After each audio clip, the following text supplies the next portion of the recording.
One location of your emergency. Yeah, 246 Clydesdale Lane. In Springfield? Lydesvale. 2 nights ago at 4 a.m., I shot my wife in the temple of her head, and I put her in the freezer out in the garage. Well, I checked on her tonight, and she's not dead. At 2:45 a.m. on November 7th, 2014, 911 operators in Springfield, Tennessee received a disturbing call.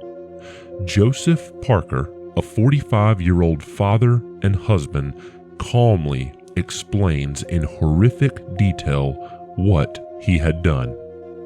The Parker family was a typical middle-class family living in a nice neighborhood in Tennessee, with no prior known violence and neighbors saying that the Parkers were quiet and kept to themselves. How did something like this happen? Keep watching as we unravel the case of Joseph Parker.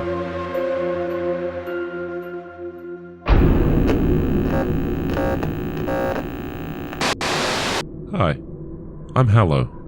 Welcome to Freaky What. I love telling stories about mysteries, crime, paranormal, and anything else I think is freaky. I really appreciate you watching, and if you enjoy this channel, I hope you'll subscribe and watch my other stories. Now, let's get to it. Joseph Parker was a stern man who kept to himself. However, he was a person who cared for his family and wanted to provide for them the best that he could. People described Joseph as someone who didn't say much. He was a hard worker and liked knowing that things were taken care of. Unfortunately, Joseph had recently been laid off from his job as a car salesman, and bills were stacking up. He also just found out that the bank had begun the process of foreclosing on their home. Joseph's mind was full, and his anxiety was heavy, yet he still wanted to try and dig himself and his family out of this situation. Samantha Parker was a loving wife and mother. Everyone who knew Samantha described her as an outgoing person. They said that Samantha never met a stranger. Her primary purpose was to take care of those she loved. She did as much as she could to manage the home and make sure that her family felt loved. Samantha Parker's favorite things to do were go to the beach, spend time with her grandchildren, and watch football. Now, before I tell you any more, I want you to see how beautiful this picture looked from the outside. A family who had their basic needs met. Sure, they were going through a few trials, but they were together living in a nice middle-class neighborhood. However, sometimes things aren't as they seem. Never judge a book by its cover. In history, some of the most evil actions came out of intelligent people who thought they could handle the pressure of life and ended up making life-altering decisions that affected generations. One of those people would end up being Joseph Parker. The following story is not based on historical records. It is only speculation from my research. It is possible that the content may disturb some viewers, so use your own judgment when viewing. Joseph Parker was on his way home from another failed job interview and couldn't quit thinking about the letter he'd just received from the bank that stated his house was now being foreclosed on. He was overwhelmed with anger at his previous job for letting him go at the car dealership. He was mad at himself for getting into this crazy situation, and he was stressed to the max because the money was almost gone. As he pulled into the driveway and stepped out to walk up to the door, he got a sinking feeling in the pit of his stomach. He remembered that this was his anniversary, and there was no way to fix this situation at this point. He had nothing to give his wife. He felt horrible, and he really didn't feel like dealing with it today. Even though he loved Samantha, he knew she would be very upset that he hadn't put a single thought into what was supposed to be a very special day. Joseph walked into the house and quickly retreated to the office and shut the door behind him. Meanwhile, Samantha was almost home. She was excited to have a quiet afternoon, spending some time with Joseph, talking about the future and talking about how to make their strained relationship better. She had some suggestions and wanted to fully understand where they stood on their finances. Samantha pulled into the driveway and went to the front door. Upon entering the house, she noticed Joseph was in the office with the door shut. She knocked and said, "Hey, are you okay?" Joseph answered, "I don't feel like talking." Several hours passed with no communication between the couple. Samantha fixed some supper while Joseph continued to stew on all of the dreaded things happening in his life. He couldn't think about one positive thing. His mind was consumed with negativity and depression. This was truly a recipe for disaster.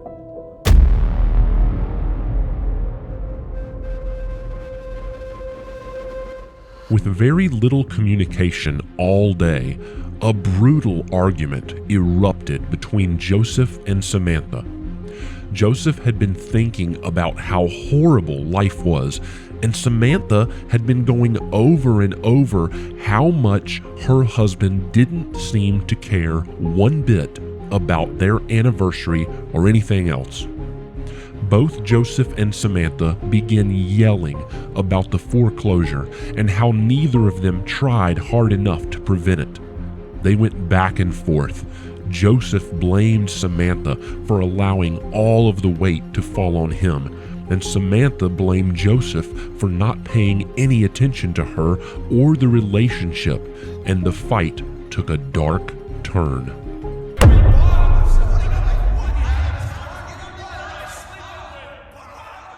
After about an hour, Samantha went to lay down. This would be her last moment being awake.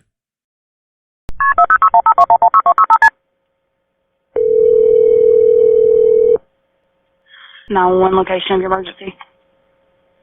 Yeah, 246 Clydesdale Lane. In Springfield? Lybesdale. You're in Springfield? Yeah, Springfield, Tennessee. It's right behind Oakland Farms. Okay, what's going on? Alright, this is what's happened. I've been married 12 years. On the 4th, which would have been 2 nights ago at 4 a.m., I shot my wife in the temple of her head. I thought I killed her.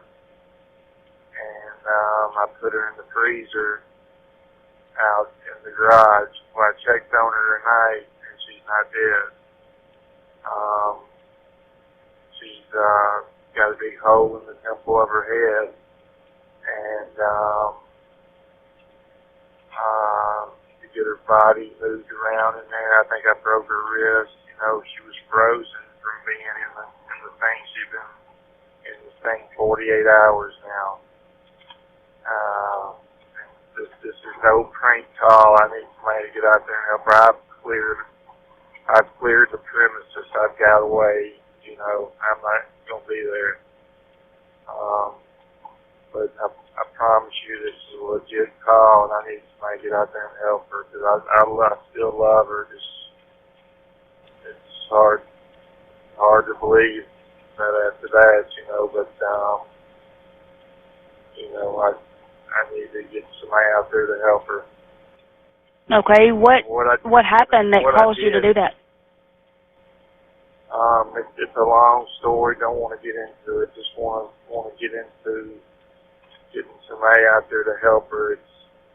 I left the front door open. I left all the lights on in the house, so it would be kind of easy to spot. It's the last house on the right on Clydesdale Lane.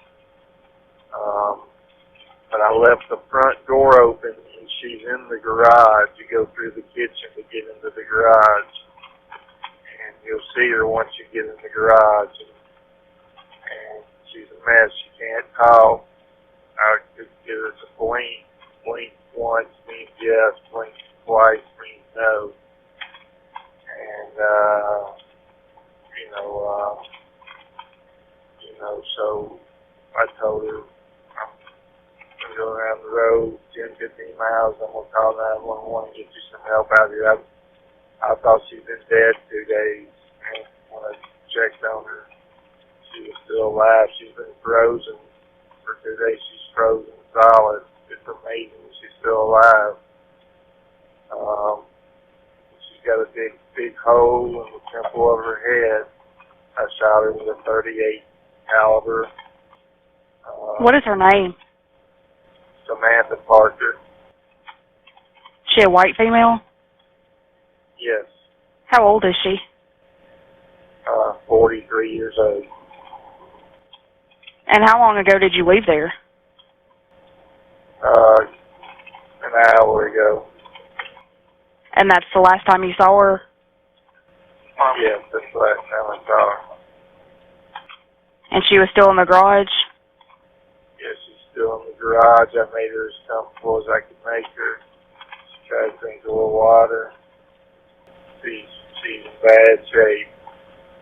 Really need to get somebody out there to help her. Okay, what is your name? My name is Joe. I'll just leave it at that. Don't want to get arrested tonight and all that. So we don't have a history of domestic disputes. You know, we've never had to call the police or nothing. We just had a real bad night a couple of nights ago. I was waving the gun around. Got myself in trouble. So, okay, we'll send somebody out there to her.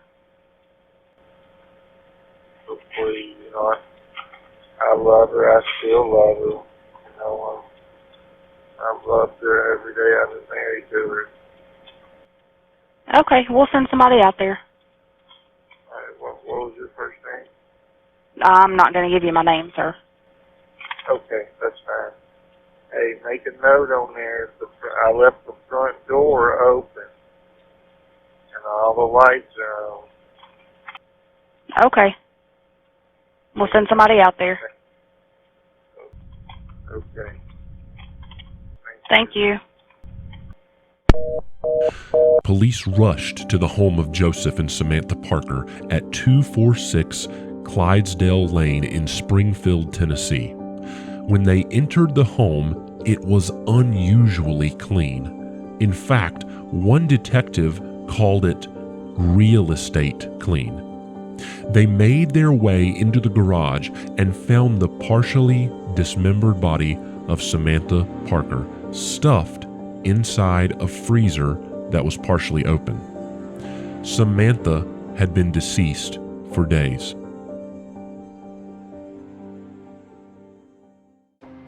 Police immediately began searching for Joseph. He told the dispatcher when talking to them that he was heading south on I-24 toward Chattanooga, Tennessee. Police Chief David Thompson immediately verified that Joseph's cell phone was pinged to Nashville that morning, and he was indeed heading toward Chattanooga. An arrest warrant was issued immediately, and the manhunt began. Just be on the lookout for a white 2007 Toyota Camry with the license plate 682 Nora Henry Frank. Subject is a white male, 6 foot, 200 pounds, and is considered armed and dangerous. Police then learned that Joseph Parker made a threat to his former employer at the car dealership that he would come and kill multiple people because of the wrong that had been done to him. By the afternoon, the State Bureau of Investigation was involved. Joseph Parker was on the state's top 10 most wanted list, and the U.S. Marshals also joined the manhunt.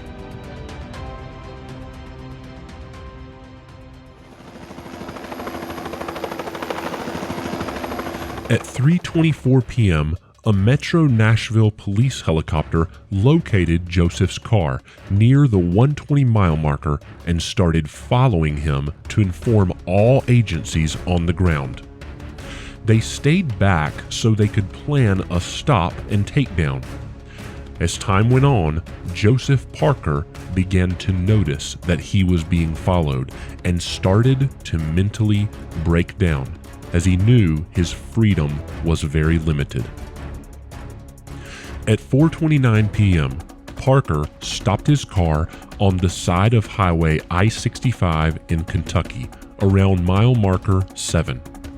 Police immediately began setting up behind him for a takedown.